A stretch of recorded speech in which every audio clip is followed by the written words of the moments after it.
Yo, back, dog is back. It's Burgers and Blitzes. Me and my dog Mike White. Now, before y'all say anything, why does Mike sound like that? Hey, it's just truck driver thing kind of going on right now. We're out here cooking. I'm out here looking for free agents. Well, we out here in the woods. We moving around. See, we out here in the woods. We moving around trying to find some free agents. Oh! Where'd you go? Look at him. Doing all. You back now?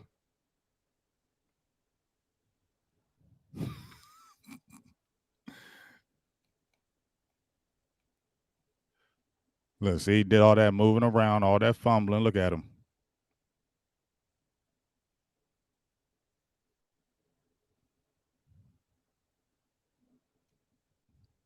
Mike.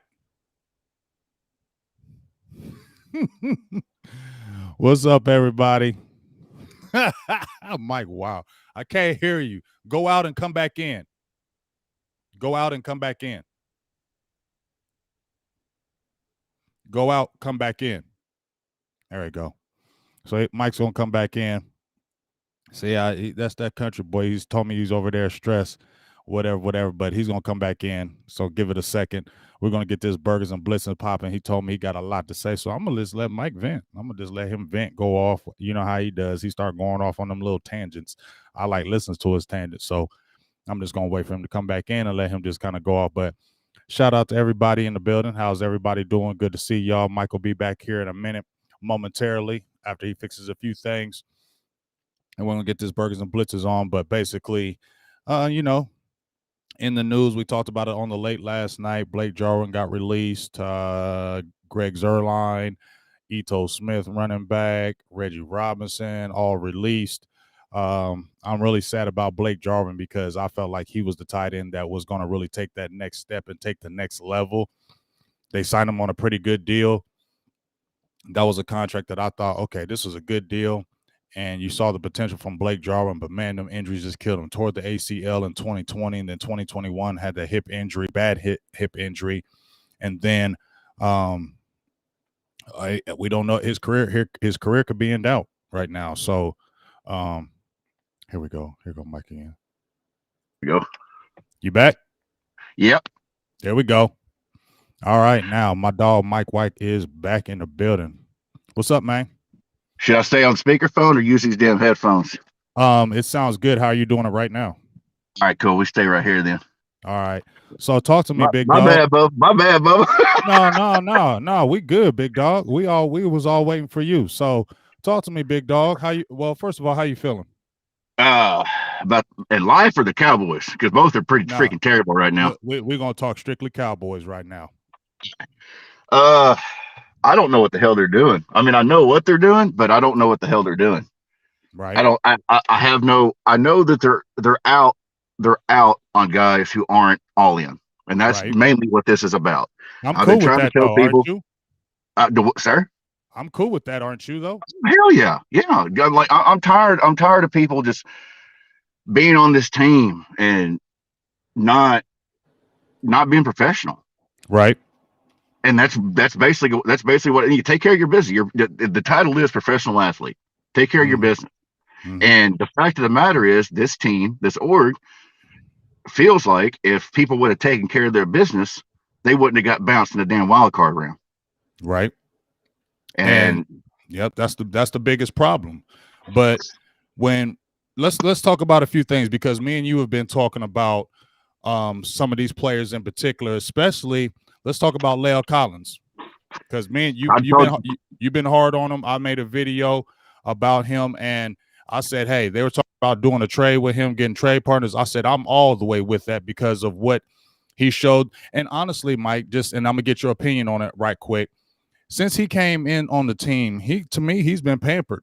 He came in 2015, and everything was given to him. Because remember, Ron Leary was still a dog at the time, and they just basically pushed Ron Leary out the way and gave La'el Collins everything. He got everything on a silver platter since he's been in Dallas, dog. And now in my opinion, I'm finally glad that they're saying, okay, enough is enough. You've been living fat off this. You've been kicking it. You missed all of 2020, 2021. You missed half the season. Then when you came back, you weren't impressive. I told him he looked like a big robot up top, super big up top, small at the bottom, and people are just throwing him out the way. What's your thoughts on La'el Collins, and do you think they can get a trade partner for him? Yeah, because they'll get a trade partner. I mean, they've probably already got 3 or 4 offers right now. The problem is people are going to expect a 1 or 2, and that's just flat out not going to happen. Right. It's just not going to happen.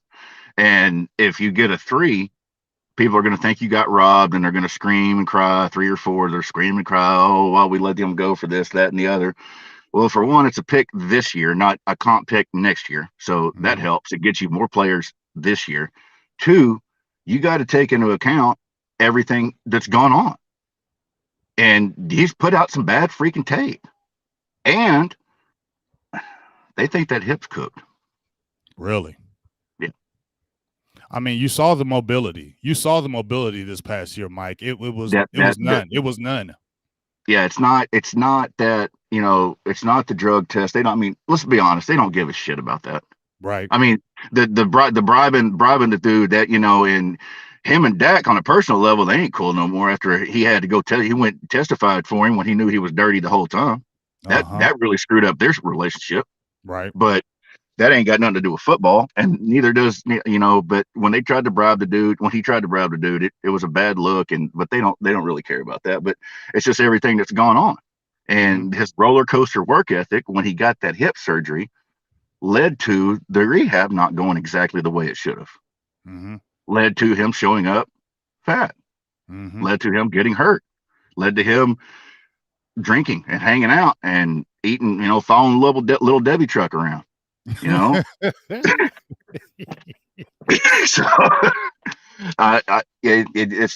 it's just one of those things, and that ties back to what I said. Either you're all in or get out.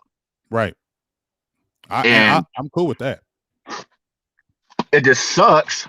It just sucks that it happens to be at 2, maybe 3 of the most important positions on the team. Right. So that's the kicker about it. And I don't have any faith whatsoever in Catboy landing the dismount. That's what worries me. It's the same reason I didn't want to move on from Dak, because y'all seen it. He is the only reason we have a snowball's chance in hell on this team. You move on from him, and what do? Oh, so we say we get that Russell Wilson trade. The hell would he do with that? What the hell would he do with that? I'd be terrified. I'd be in a damn panic shelter. Well, we got 4 picks and no quarterback. Okay, what are we gonna do?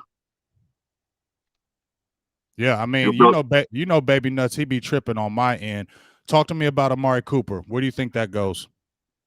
Well, I think I saw a report this morning. They had 5 offers, which I don't think is true. But I don't think that's true either. But I know they got offers, and it would be smart. It would be really, really smart for a team.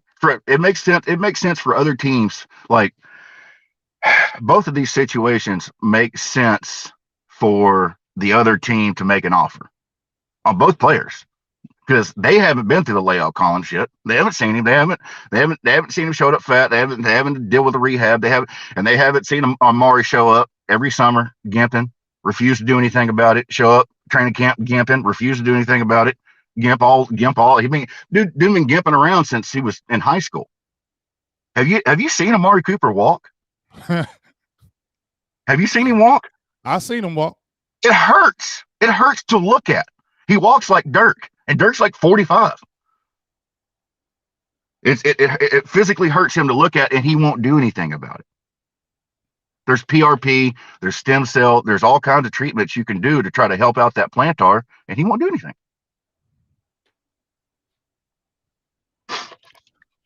So that leaves them in a position of, are we going to pay this guy $20 million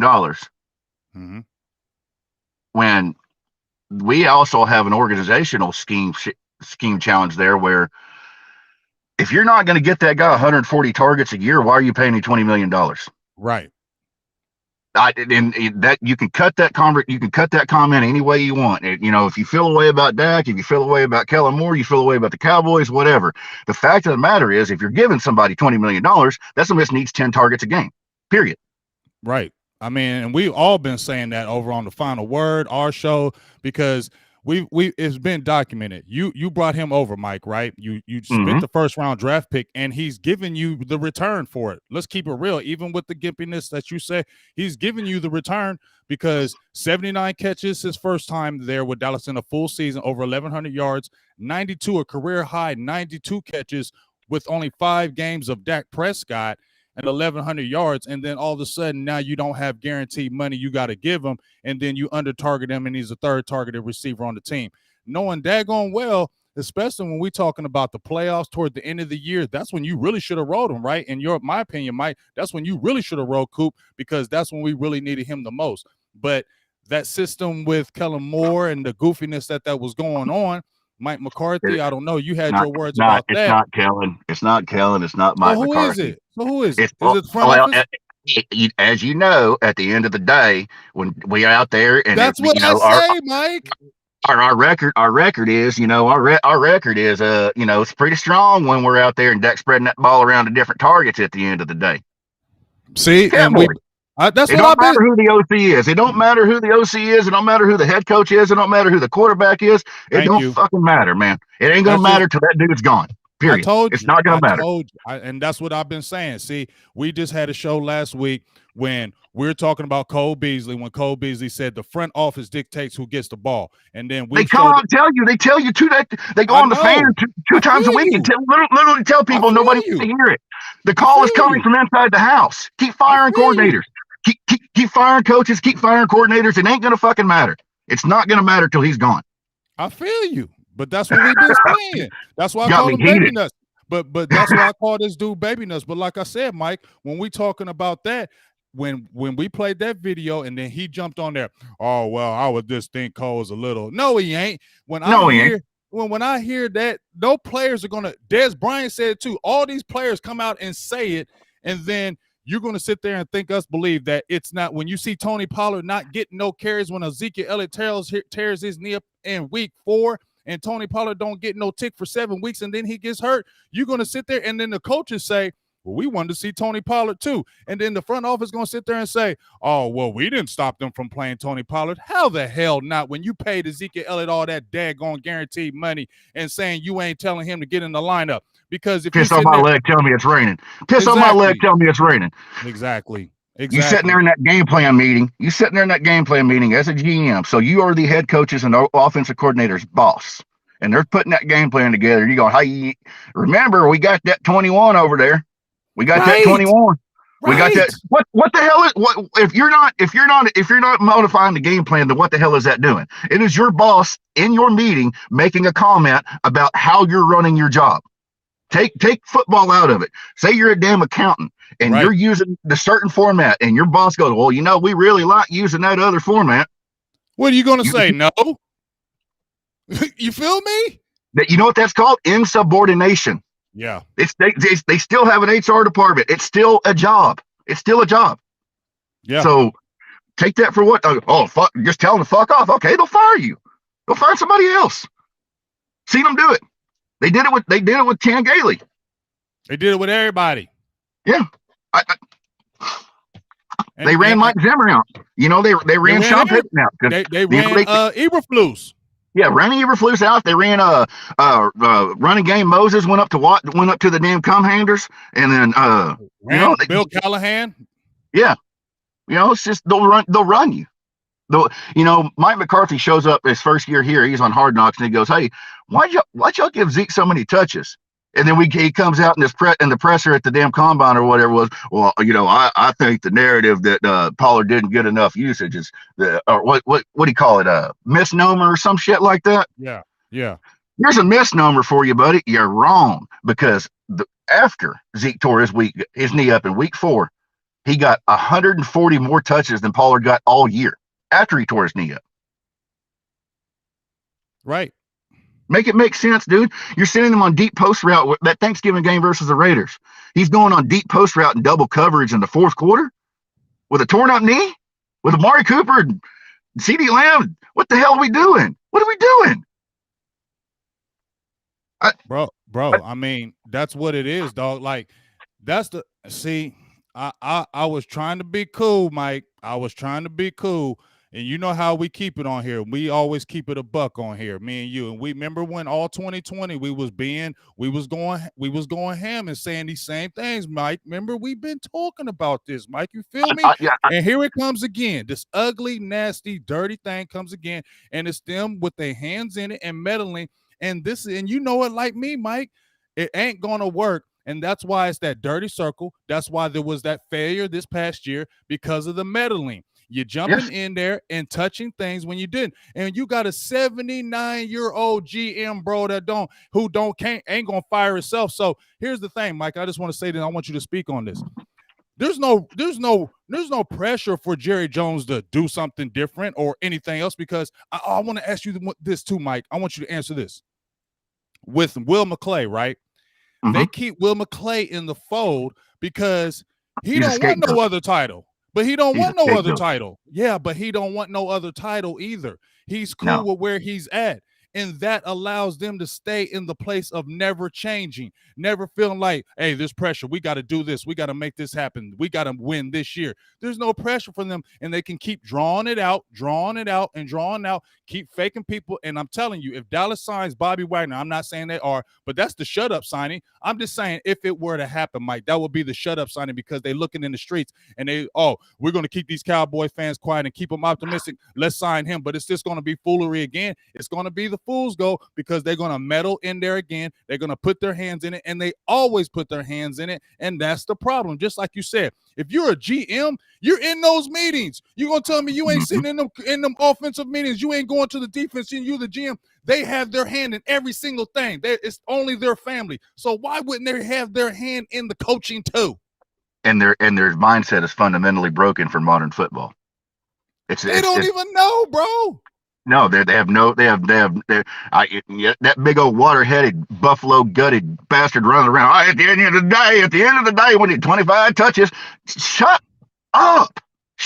Go away. Why? We got to spread the ball around. No, we don't. If you go out there, here's the deal. If you go out on Monday and you're getting 9 yards of carry, you keep running the ball. You come out there next Sunday, you're getting 2 yards of carry, you throw the ball. You go out there the next week after that, and you can't throw the ball, you run the ball. You don't need to do anything. You didn't need to do what's working at that time. There's no set thing. We don't need to decide on Monday that we're going to run the ball 25 times on Sunday. We just don't need to. It's period. It's stupid. What are you doing? What are you doing? It's like, I don't know. Laying your clothes out a week early, and weather may change. I don't know. It just doesn't make any sense. There's no rhyme or reason to what they do. Oh, Linehan's gone, it's going to change. Oh, Jason Garrett's gone, it's going to change. It doesn't. Kellen Moore, now Kellen Moore did struggle, but the fact of the matter is his hands are tied. What's he supposed to do? They won't give him the offensive lineman. He wanted to play Steele.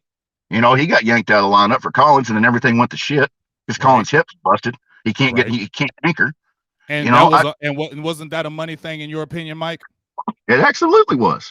The money gets on the field, and exactly. Yeah, but that's also like everything with this damn team. It's a fugazi. It's a two-part problem, because they needed to see he needed to get out there and play if they were going to trade his ass. Right. So, what do you do? Like I told when we were going through the damn Andy Dalton time, I told you, I came on this show when we first started the show. I said they are trying to find the right tackle of the future because they are over Collins, and they're willing to sacrifice Andy Dalton to do it, and they did. And Andy Dalton got fucking sacrificed. Bostic took his damn head off. Mm-hmm. But Steele played better the next. He played better as the year went, and everybody hates Terrence Steele because they put him to damn left tackle against. Who the hell was it the Chargers game or something like that? He had to go play left tackle. I think it was either Raiders or somebody. Max Crosby. It was Max Crosby had to play against who just had $100 million. They only showed the one clip because they didn't show them clips when he was whooping Collins, though. Nope. So that's hey, okay, say you're a skateboarder. You're a skateboarder, you ride goofy. Guess what? You show up today, guess what?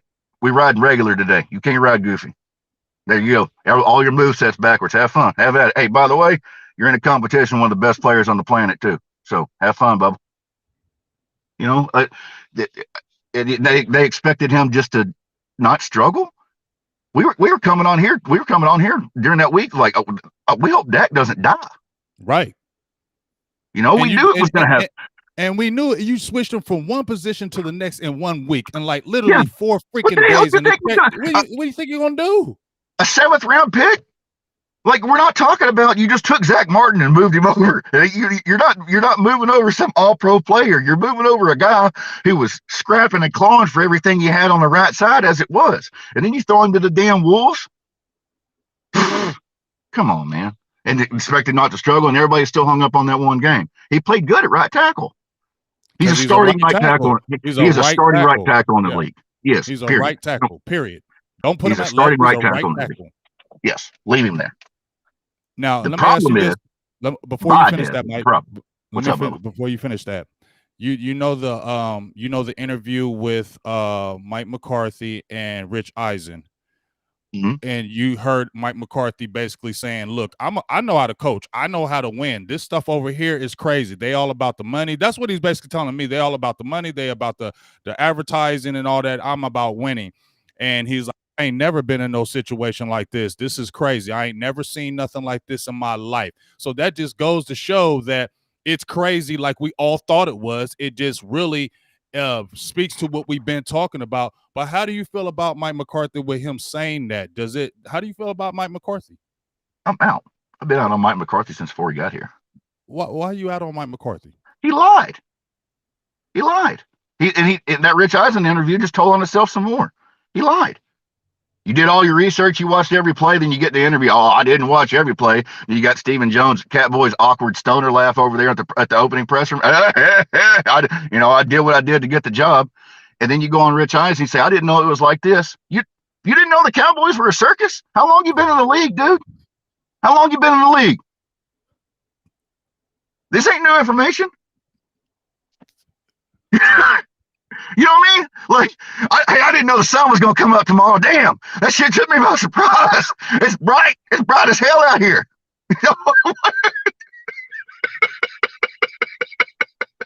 It's been Barnum and Bailey since '92, homie. What you expecting? I feel that one. Hey, now we got some questions coming up. Mike. This is my guy Carlos Holloway says, question: do y'all think they're setting up Mike McCarthy for failure for this season? No. Mike McCarthy set Mike McCarthy up for failure. I mean, are they trying to do a soft tear down and rebuild on the fly because they're so scared of being bad one year they'd rather be mediocre for 27? Yes, that is happening. Yes. Are they going to have more cap space next year? Yes, that is happening. But they've done so many bad contracts that you have to do something. You have to do something. And they waited so damn long on the Dak deal. And then Stephen Jones are going to come on here all summer and go, when you only got so much pie and you're giving that to the quarterback. My God, I hate when he does that. Meanwhile, you got a $30 million dead cap hit on a damn running back who can't even get 3 yards of carry. Miss me with that. That quarterback contract. And then says, oh, he's a warrior. You saw what he did. He played through this injury, and obviously his money is guaranteed. So we'll definitely be seeing him back. Yeah, man. He just shut up, baby nuts. Shut the hell up. Shut the hell up, baby nuts. Just shut up. I would barefoot walk through Gary, Indiana at 2:00 in the morning without protection if I make it to the other side just for the promise to slap that waterheaded sumbitch right in the side of his eardrum. I can't stand that sumbitch, man. I cannot stand him.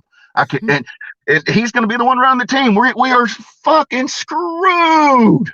Oh man, we're screwed. Bro, he is going to be running the team. He has been running the team since 2011. Yeah, that's what I'm saying. And you seen what's happened, oh scary baby nuts. That's why he's baby nuts, because once that Brandon Carr thing came around, he got so baby nuts and scared and all that good stuff. It was a damn good contract. Brandon Carr was a good contract. He was a good player. And he didn't play bad either. No, he was a good player. So what? You overpaid him by $2 million. You're overpaying the running back by 15. Right. And it's guaranteed, and y'all keep on pushing it when he got a tore up knee. But answer this one too. This is from my dog Vondell Jackson. Question: do you think we need to move on from Tyron Smith because every time we need him, he's always hurt? They ain't gonna move on from him though. Yeah, there's no benefit. It's too late. It's too late. There's no benefit. You might as well just roll with him now. The last time you had a good trade value from was a couple years ago. You didn't know it. Yeah, you should have traded him in 2015. You know what I'm saying? You should have traded him in 2015 when Romo went down and everybody and you were obviously, but that's the problem. They always think they have a chance. That team didn't have a quarterback, doesn't have a chance. You don't have a quarterback, you don't have a chance, period. That team should have shut it down. Then they let Dez come back in like week 13 or some shit for no damn good reason and ended up ending his career. Thinking he could save the season. And they rushed Romo back too. And what happened? He got broke up in that Carolina game. Went right back on it. Romo, Stephen, there's a lot of similarities between Stephen Jones and Romo. Yeah, you're right. They just good enough to break your heart. Man. Stephen Jones is always going to have this team right somewhere close enough to compete. And then a team with an actual GM and an actual strategy, like the fucking 49ers, going to see you in a wild card game and slap you upside your head, and you're going to go home because you didn't try to maximize any sort of advantage in the trade market. You didn't try to make any sort of advantage in the draft, and you didn't maximize any contracts. And now you're sitting there saying, "Dak, please save us."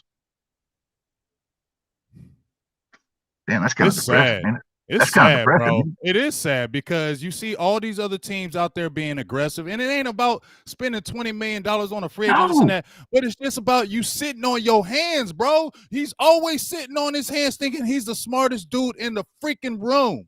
What the Chargers just give up for Khalil Mack a 2 and a 6? Bro, you feel me? And and let me ask you this, Mike, did you even hear him talk about it? You just saw him do it, right? You don't talk about it. You don't do it. You ain't hear the Chargers saying nothing, and then out of nowhere, Chargers get Khalil Mack. Let me ask you a question. Did the Raiders drag Max Crosby through the mud and bring up all of his alcohol and addiction issues and suicide attempts before his contract? Right. That damn sure would have happened here. Hell yeah. Smear campaigns is normal in Dallas. Mr. First Question would have an article out. Oh, in 2017, Max Crosby spent 38 days in an outpatient facility. You know, that type shit. Playing that dirty pool. What other organization in the world runs their premier players all the way through the mud on the way to a contract? What one? You're right, bro. We talk about it all the time. You're right, and I'm like, what's the benefit?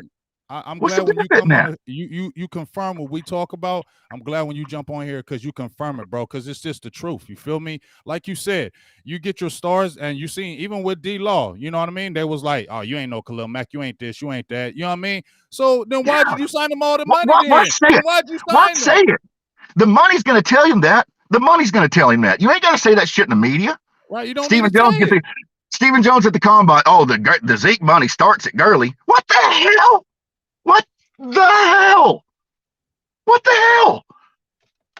Why do you even open your mouth? The money's going to tell people this. Like, how long have we been hearing about the Gallup deal?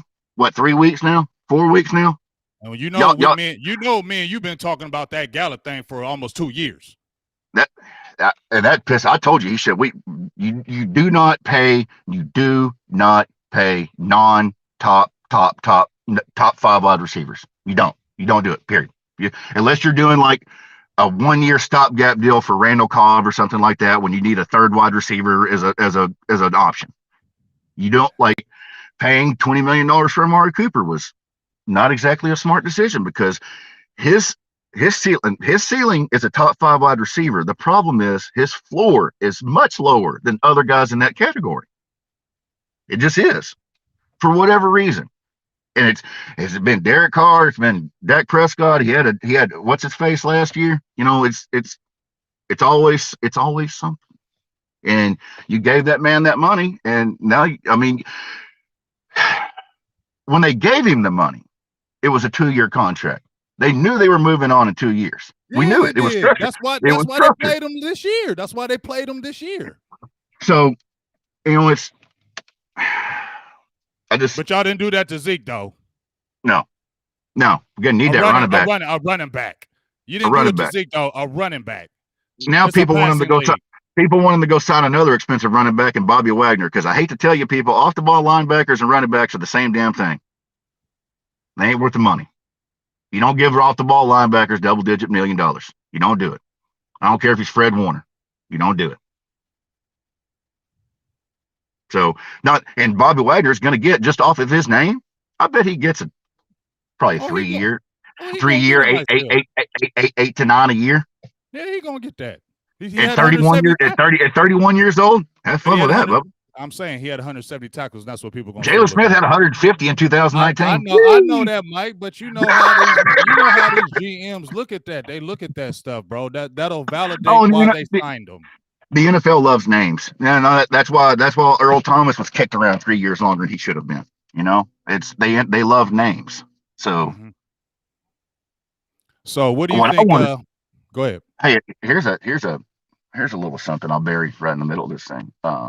If they end up for some reason losing out on that Randy Gregory market, there's a fallback. There's a fallback option. That guy out in LA. I ain't gonna say his name. You know what I'm talking about. He's from here. All right. Let's just leave this. Let's move on past that, though. Just keep that up. Okay. Keep that in the back pocket. Got you. So you know what it is. The Randy Gregory market is it's dry. Yeah. And it's not. It has nothing to do with his off the field issues. That shit's long. Nobody cares. Nobody cared. Really. Nobody cares about weed. They cared that he was in a program. They don't care about weed, though. Give a shit. The problem is, it's his on the field play, and this fact he can't stay healthy. It has nothing to do with off the field. He loses, and then he goes out there in the San Francisco game and loses his freaking mind. It starts tackling offensive linemen. What are you doing? He went crazy. He really lost his mind. He really lost his mind in that game. He lost. He was just like, F it. That looked like he was on the field like, F it, man. I'm pissed. He was tired of getting his ass whipped. He was getting his ass whipped up and down the field and started tackling people. It's like, fuck that. You ain't going to bulldoze me no more. I'm just going to tackle you. but when you still, I want Randy Gregory back, though. I do. Yeah, I do. I want Randy Gregory back, though. I do. And if they can, the word is anywhere between 6 to 10. That's what I made a video. Make sure, selfish plug, I got this video getting ready to drop on Randy Gregory, and it got all that goodness right there. Good. Yeah, them dreams of 15 plus are long gone. Okay, cool. It's going to validate the video I dropped too. Yeah, I mean, that said, don't get on here and call me an idiot if some team like the Jets or the Jags with $500 million of cap space gives him $18 million. I can't help that. Right. That ain't on us. Them jumping out there and being crazy. Yeah, like when Buffalo gave Beasley like $13 million. Like, what the hell? Whatever. That guy. That really worked out, didn't it? What do you think they do with the draft? Are they going to stay there at 24? You think? They're trying to pick swap with Amari. Mm-hmm. So I have no idea. If they stay at 24, it's going to be an offensive lineman. Yeah, that's what I say too. If they pick swap and move up, would they move up for the Jordan Davis kid? If they're moving up, would it be somebody like that? I'm thinking like Olave or something like that. Ooh, you think they got to jump up to get Olave? I'm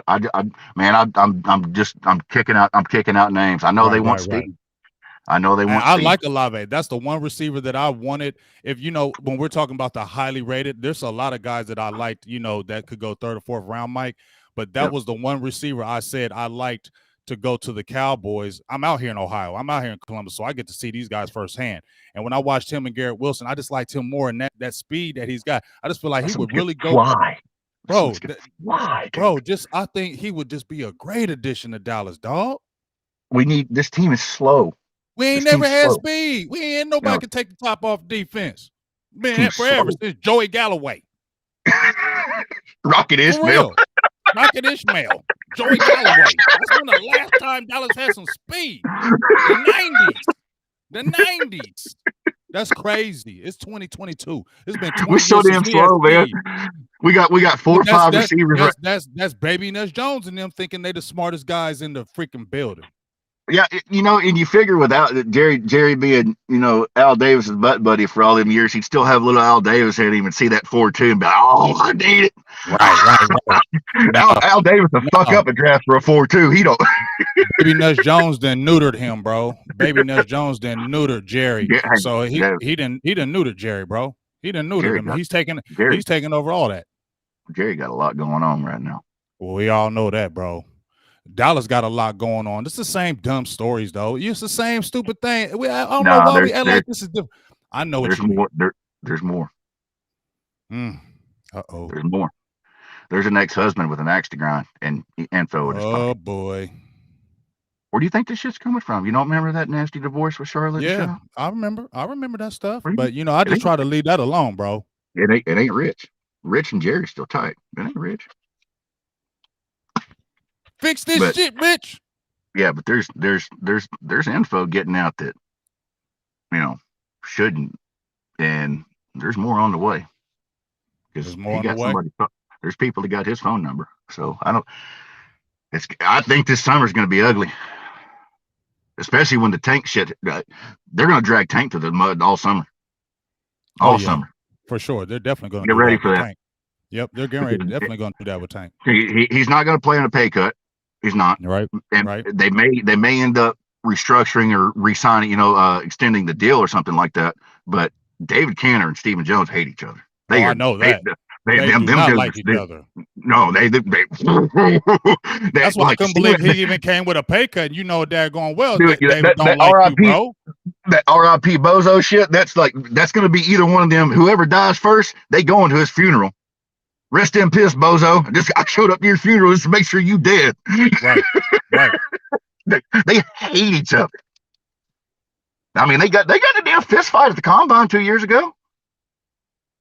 Right in front of everybody. The entire, right there in the damn bar. And, and then you got the rest of the ownership looking at Catboy, strutting around there. He's been strutting around like a damn banty rooster for 25 years with his daddy's money, talking shit to every dude. With his daddy's money. Just say it again. With his daddy's money. With his daddy's money, talking shit to everybody. Loud, drunk, angry. Think he's the best thing since sliced bread. Bro, he get on my nerves, bro. I'm going to feed that so much to Dan Campbell if I get the chance. Sick Dan Campbell on his ass.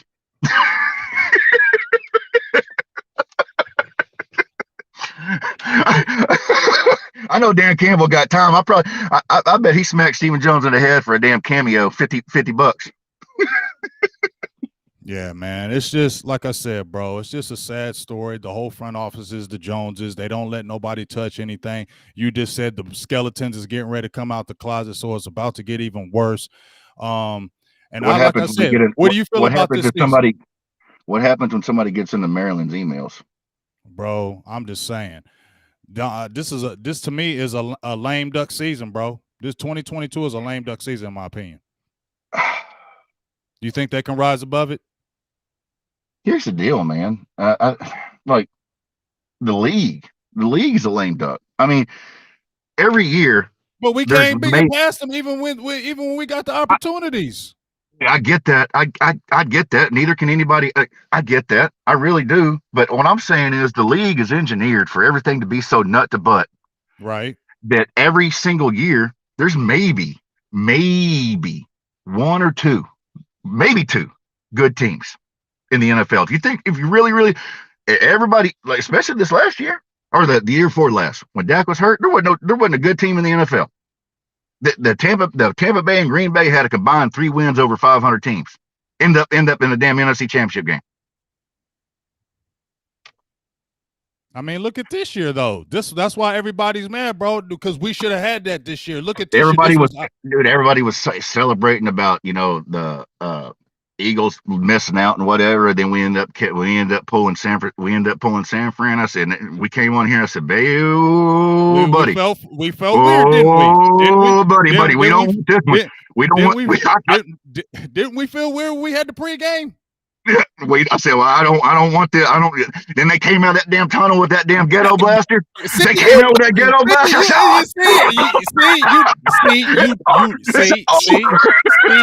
You knew it like I knew it. See, you knew it. Might as well pack up the bus, boy.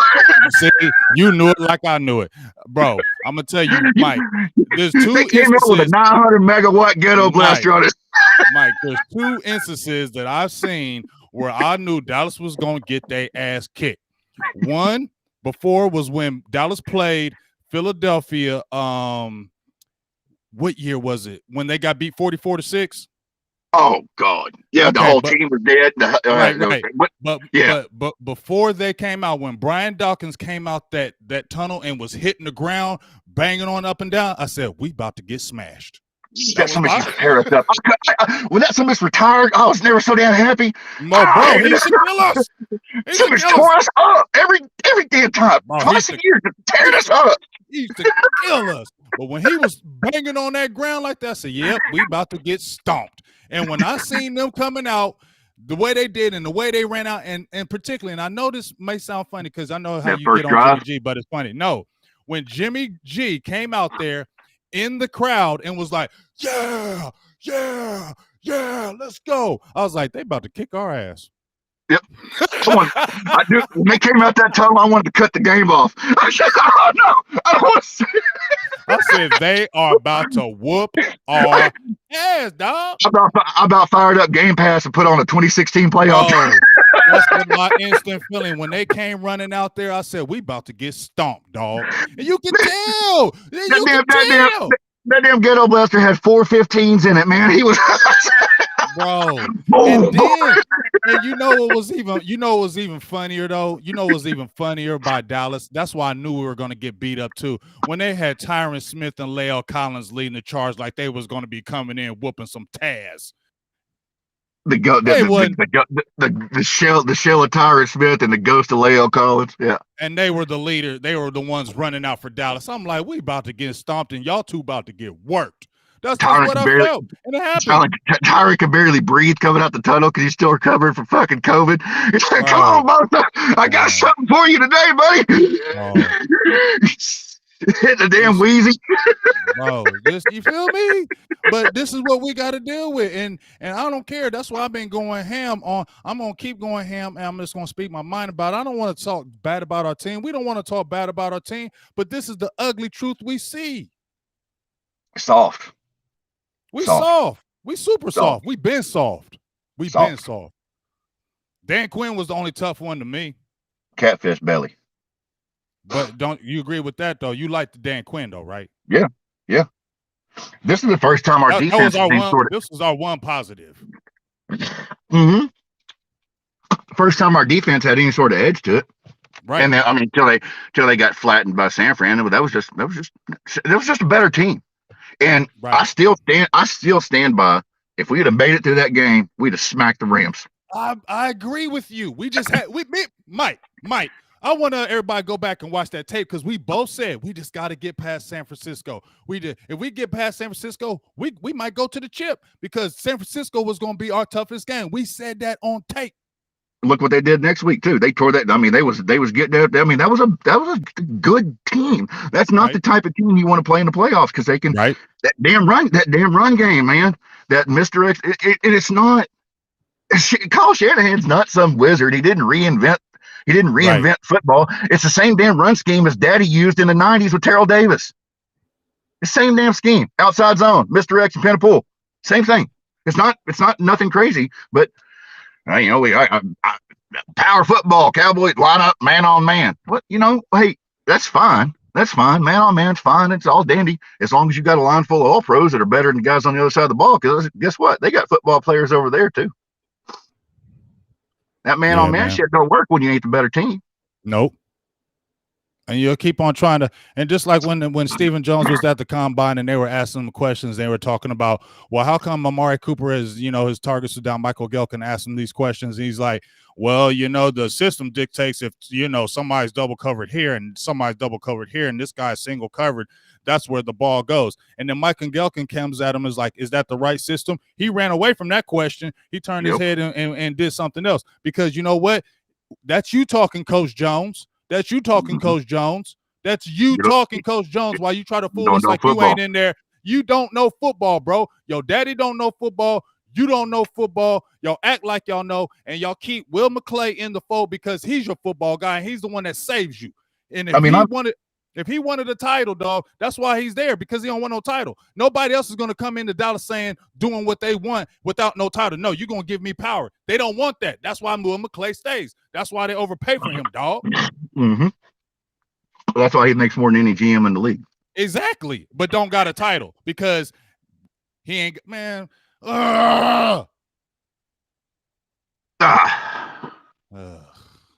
Just piss. What the hell are we going to do with CeeDee Lamb? Bro, I don't know. Did we miss?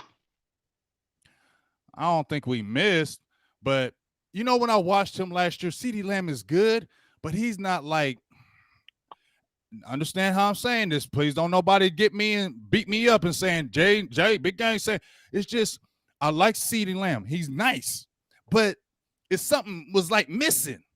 I don't know. It's just something missing. It's up here. Think so? It's up here. Mm-hmm. He's not. He, by his own admission, he didn't even understand the damn playbook until he got hooked up with Kyler, and they started working in the off season. Oh. So and then he gets here, and he's had 1 year of Dak. Well, I guess 2 years now, but he had 1 year of Dak, 14 games of Dak or whatever it was, and then you watch the 22 and it's not kind to him, and once again, this goes back to Stephen Jones not knowing football. I'm not an offensive coordinator, nor will I ever be. Nor will I ever be a head coach or anything in the NFL, but I can turn on Game Pass and I can watch when your wide receivers stemming out into quarters traps and your number one wide receivers breaking wrong routes, breaking the wrong way, breaking too late, breaking too early, running into people, best of assignments, dropping balls. It's up here. And I think if he can strap that down, we'll be all right. But he's got to get focused. It's not kind. And then you'll turn on same thing with the 22. You go turn on 22, and Amari's got a little bit of Dez in his game to where if he ain't had that ball. Oh yes, no, that's the truth. I mean, I love Coop, but he soaks. Amari soaks, bro, and you can tell when he soaks. He gives up the play before his body language will tell you when he comes to. I don't mean to cut you off, Mike, but when he comes to the line of scrimmage, his body language tells you already he's not getting the ball. It tells you it's a run. It tells you a run. It has nothing to do with their body language on the sidelines. When people say body language, like everybody, that's because he's not a diva. No, we're not talking about on the sideline. On the field, you can tell. When that dude, when it's a run play, when he's not getting the ball, when he's set up to lead block, you can tell. He comes, his damn hands are damn near touching his ankles because he's all slumped over. CeeDee was doing it too, though, because if you watch a lot, I've seen the games toward the end of the year. If CeeDee didn't get the ball or something, he would do this. Yep, I've seen that many a times on the field. When he'd be like, Guess what? You were supposed to get the ball last play, but you broke it. You broke the wrong way, and then brought the safety over Coop, so he couldn't get a target either. Good job, dude. There was a lot of mental miscues in the top half of routes by CeeDee Lamb last year that messed up a lot of the passing game. Yeah, and he admitted that he messed up on plays. Yes, the giant bomb where he turned the wrong way and everybody put it on Dak. Remember that I can't remember what game because I know what you're talking about. Yeah, it was like a damn 50-yard pass, and he was wide the hell open and turned the wrong shoulder. He was supposed to turn the other way. He admitted it, blew the play. Everybody put it on Dak. They don't want to hear that, but they don't.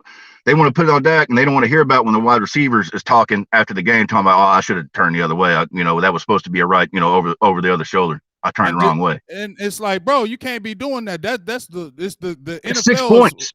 Bro, that's 6 points, game. Dude. That could have changed the whole game.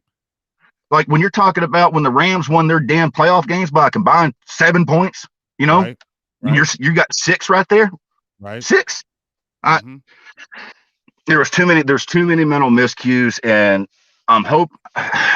But they got to to me, figure the out. front office has that goofiness that goes on and it trickles down, and I feel like that's what keeps going on, Mike. Oh, for sure. It's just they love being comfortable. Like, you know, I've said it it's like it's such low hanging fruit to say that this organization will never have any ultimate success as long as it's under Jones ownership, and it's such a anchor on my heart to even say those words. But I don't. How is it not true? You feel me? Right? It's like, Mike, do you think we want to say this? Do you think we want to say this? Do you No, I think feel we like want to crying blame right now. Jerry Neal? I'm Bro, do you about to think start. we I'm about want to to start talk drinking at about 9:30 in the damn morning. Bro, do you think we want to talk about Stephen Jones? No, I don't want to say nothing negative about him. I don't even want to know he people, exists. right, bro, I don't want to say nothing about these How dudes, many but they keep hardcore coming NFL in the fans? media. They keep How coming many- themselves in the media.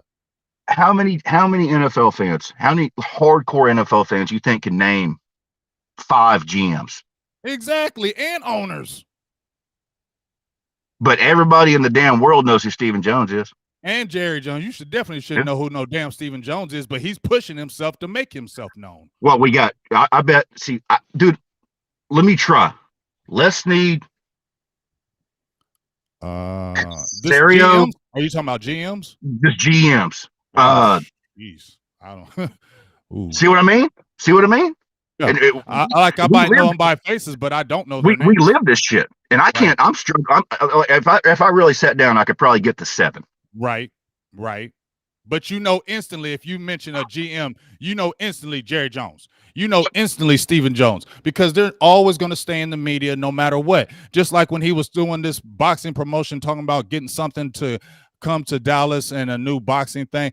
They go hard on promoting that stuff. They go hard on promoting everything else to bring to Dallas. Oh, this is a great day for Dallas bringing in this. You notice the first question, Mike, when they were talking to Stephen Jones when he was at the Combine, they brought up how the Combine may come to Dallas. Oh, his eyes lit up. Oh, yeah, we definitely want to be the forefront in getting the Combine coming to Dallas and Combine this and Combine that. Yeah, pushing the brand, but you ain't pushing the team, bro. You was 12-5, got smacked up in the first round. That shouldn't be happening. And you talking about pushing a Combine and getting the Combine to Dallas, bro. Why? So you can just talk about Dallas. One more thing. Dallas stays in the media. Winning is not one in this organization. It's not priority. It's not. They want to stay relevant.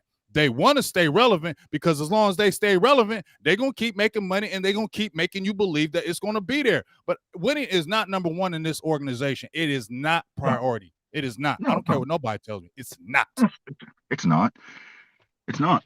And, you know, sadly, that's true for several other teams, but I don't give a shit about them. I give a shit about my team. I don't give a hell about them other teams. It needs to be Dallas, because there's no way that you bought this team at $557 million. Now it's at $6.1 billion, and you are not have anything to show for in 26 years, not even an NFC championship. You're the richest organization in the world. Everybody knows about you guys, but you guys are failures. I'll tell you what, though, there seems to be it may die off, you know, because the hype before the season always, you know, kind of gets people rolling, but there seems to be a little bit of a title shift against old Catboy. He don't have the charm that Jerry Jones does to stab you and make it against him. To stab you and make you like it. Jerry Jones stab you in the chest and make you like it. That's true. He's a gift. He's a Libra. I'm a Libra. He's a gift of gab. Steven ain't got that. Nope, not at all. People are already on his neck. Mm-hmm. And he ain't even, you know, and the mass media still thinks Jerry's running the shit. But there's, you see what I'm saying here? There seems to be some picking up steam where they're like, hey, it's not. I've heard a few big name media guys, you know, Jerry Jones isn't exactly pulling the strings in Dallas anymore. It's more Steven's kind of taking over. Well, y'all are 10 years late to that party, but thank you for finally realizing that. Right, exactly. That it seems to be, you know, he doesn't have that wiggle room. Mm-hmm. He doesn't have 3 rings in the first 5 years owning the damn team. Mm-hmm. Mm-hmm. You know, he doesn't have the gift of gab and the I smiling when I say it and not to be tried. He's got, at the end of the day, pie, cap, pie, cap. Cap. Right. Let's get them likes up in the building, too. We got like almost 100 in the building, under 50 likes. Let's get them likes up, man. Hit that like button. Don't cost you nothing. You know, we've been spitting. Yo got fire. Yo got flame. Mike comes hard and bring it. So please hit that like button right now. If you're in this building right now, because we about to get off here in a few. If you're in this building right now, hit that like button, man. Mike been spitting. Yo got fire. Yo got flame. Yeah. He been spitting it. You feel me? We've been talking real stuff. So, man, hit that like button right now. If you have not hit that like button, get that like game up right now. Now, as we get ready to close this, Mike, draft's getting ready to come up. What do you think there will be any free agent Dallas would get besides their own this year?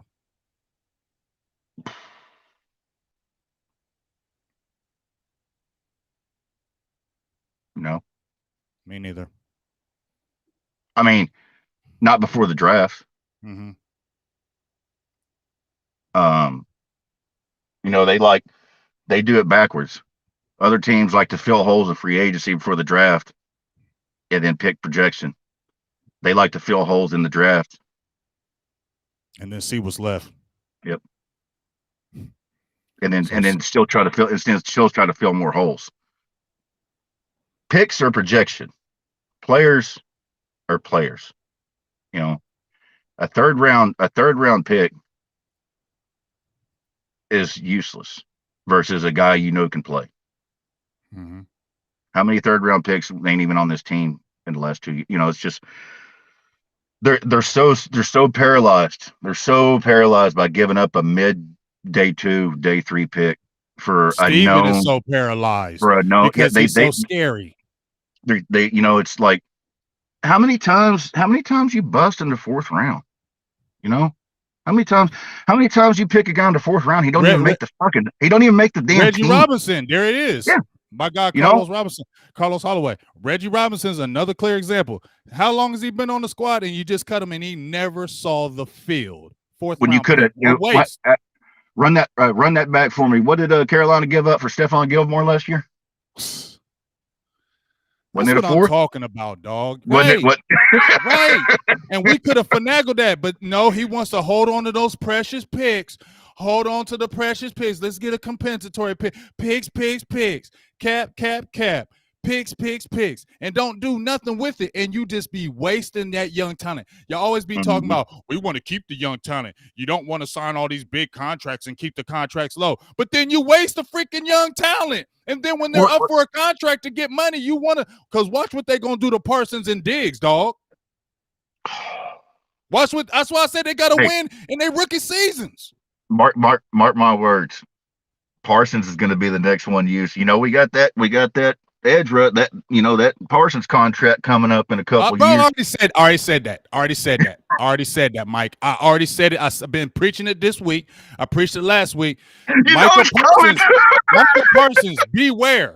I already said it. Michael Parsons, I made a tweet. I think you liked the tweet. It was like about last year, Mike, and I said, man, Dallas has to win a Super Bowl in Michael Parsons' rookie contract because when his deal comes up, Stephen Jones will be like, well, you know, when you got to pay these top guys like that, he's going to do the same thing to Parsons. He's going to do the same thing to Diggs. He's going to do the same thing that he does to everybody. Make everybody go in the media, dog him. He was a darling. Everybody loved Parsons, but then he's going to go ahead and sabotage him, try to take his value away. Man, just baby nuts Jones, just go away, bro. You make me sick. You make me want to throw up. First question, going to have an article out. You know, Parsons used to steal lunch from the cafeteria at elementary school. You feel me? Or they'll bring up that Penn State stuff.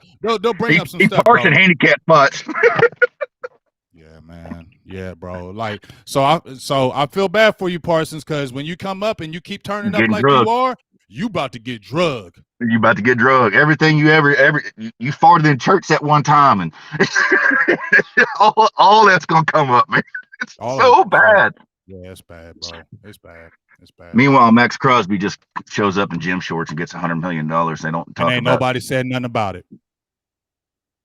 Because his pass is irrelevant. You're paying him anyway, right? So why talk about it? You're going to pay him. So don't bring up nothing in his past. Because y'all got bones and skeletons in y'all's closet and y'all always trying to point fingers. Well, that Karma Chameleon's coming back hard right now, ain't it? Though, ain't it? Yeah, ain't it it? sure is. Karma It's coming back. Chameleon. Yeah, get you some of that. Yeah, They've been shoving coming. skeletons in that closet. That door ratchet strap closed and got 2x4s that sit across it. Yep. It's coming apart. It's coming up. There's more. There is more on the way. What that is, I can't say, but there is more on the way. Well, let's get ready for it, big dog. It ain't that. It ain't just that. I mean, if you think there's only one Snow running around here, he ain't. No, I don't. I know I don't. I think it's all about to. I know it's three. I know you know, but it's about to be a whole lot of exposures that's been, like you said, been coming on, because this past few years there's been a whole lot of exposures in the NFL. So he had his run, but now it's about to come. So, hey man, we'll just see what happens down the line, bro. But let me give a shout out to my dog Mike White. We have been forever. Been a lot of my fault. But bro, I love when we do our Burgers and Blitzes, bro. I love when we do our Burgers and Blitzes, big dog. I'm glad we were able to do it. I have such a good time. You know, the chat loves you. We always have a good time when we chat, bro. Let them know. I know you got your little handle right there if you're doing anything on the side, so they can holler at you too or listen to you. I'm still busy trying to get my house going. I might pick up a little something here along the way, but basically I'm just on the Twitter machine. I don't do Facebook or Instagram or any of that nonsense. That's why I love you. That's why I love you too, dog. You feel me? Y'all find me on Twitter talking nonsense. This my country homeboy. This my country homeboy. You feel me? My brother from another. You know what I'm saying? I really appreciate you, Mike, though. I'm glad we came on today. I really did miss you, and I'm telling you from my heart, I really did miss you. I'm glad we had a good talk. I love when you come with your good information, and I love how real you are. And I think that's why we vibe so well, because we always keep it real and keep it funky, bro. You feel me? Well, I got a bad memory, so I can't lie. So, like, if this shit's on video, so if I get on here and start talking nonsense, people go pull some receipt. Remember what you said? Like, no, I don't. I don't. You know it, big dog, man. Hey, well, I appreciate you, man. You have a good rest of the day. I know you said you're gonna be in and out, running around, doing your thing, bro. I love seeing the ring on your finger. That's a big thing. I love seeing that on your finger, bro. But man, you have a great day, man. And if you want to run it back tomorrow, I'll get some subjects. If you want to run it back and give me an hour, we can run it back tomorrow. We're probably gonna have some stuff to talk about by the time we get through this news cycle today. Okay. Well, that's good. So we'll be looking at the cycle. Might be a Michael Gallup contract come through. Okay. Well, let's look for that. You heard it what Mike White says. So listen what he says. We're going to run it back tomorrow. We'll get some good topics and subjects going on, and we'll hit it again tomorrow, big dog. But I appreciate you. I love you, and you have a great day. Well, peace. Thank y'all for hanging out. Peace. All right, man. I'm out to head out here too. Another fire show. I'm so glad we got to do our Burgers and Blitzes. That's my dog. I love Mike White, bro. He always keeps it funky. He always keeps it real. He's like my country homeboy. I love it. I love the way he brings it in. You know, we just, we can agree to disagree. We go back and forth. That's my guy, and we're going to definitely make that happen again tomorrow. So make sure y'all check that out in the building. Big Game James, you know how it is. We going hard in the paint. I'm getting ready to drop my Randy Gregory video. A lot of stuff that he said, I put on that video and confirms it. So go like and subscribe to the Facebook, the YouTube, and definitely go like this Randy Gregory video. I think y'all like it, and I think you like what it has to say on there. So from myself, Mike White, Burgers and Blitzes, look forward tomorrow. I'm Big Game James. I appreciate y'all. I love y'all. Thanks for the donations, subscriptions, members, all that good stuff. I'm out. Peace.